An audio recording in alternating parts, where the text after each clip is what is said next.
حلیمہ خان کی پارٹی پر صدارتی کے لیے کوششیں۔ بانی پی ٹی آئی کی بہن حلیمہ خان کی اپنے بھائی کو سیاسی مفادات کے لیے استعمال کرنے کے شواہد سامنے آ گئے۔ حلیمہ خان بانی پی ٹی آئی کی جیل میں قید کو سیاسی مقاصد اور پارٹی پر صدارتی کے لیے استعمال کرنے لگی۔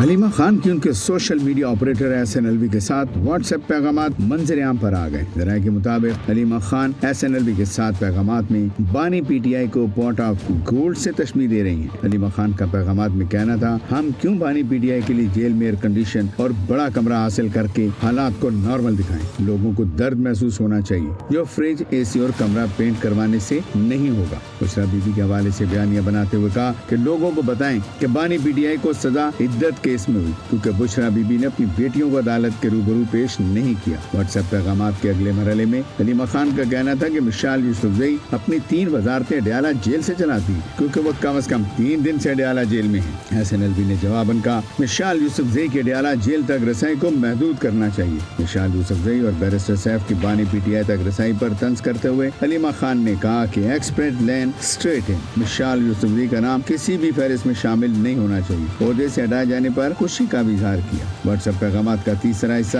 حلیمہ خان اور وزیر اعلیٰ خیبر پختونخوا علی امین گنڈاپور کے درمیان ہے۔ حلیمہ خان شیر عبد المروت کی بیماری کی حالت میں تصویر شیئر کرتے ہوئے کہتی ہیں کہ گیدڑ عبد الخان کی حالت کورونا کی نئی قسم GHQ 420 کی وجہ سے تشویشناک ہے۔ مروت ہمیشہ اس وائرس کا شکار ہوتا ہے جب بھی بانی پی ٹی آئی احتجاج کی کال دیتا ہے۔ علی امین گنڈاپور نے تنزیہ جواب دیتے ہوئے کہا کہ اس نے یہ ویڈیو بغیر ماسک کے بھیجی ہے۔ یہ فارم 47 کا قرنطینہ۔ سیاسی تجزیہ کاروں کے مطابق ان واٹس ایپ پیغامات سے ثابت ہوتا ہے کہ پی ٹی آئی دھڑے بندی کا شکار ہو چکی، جس میں موروثی سیاست عروج پر ہے۔ اقتدار کے حصول کے لیے کوئی بھی ذریعہ اختیار کرنا پی ٹی آئی کا ٹریڈ مارک بن چکا ہے۔ حلیمہ خان چاہتی ہیں کہ بانی پی ٹی آئی جیل میں ہی رہے۔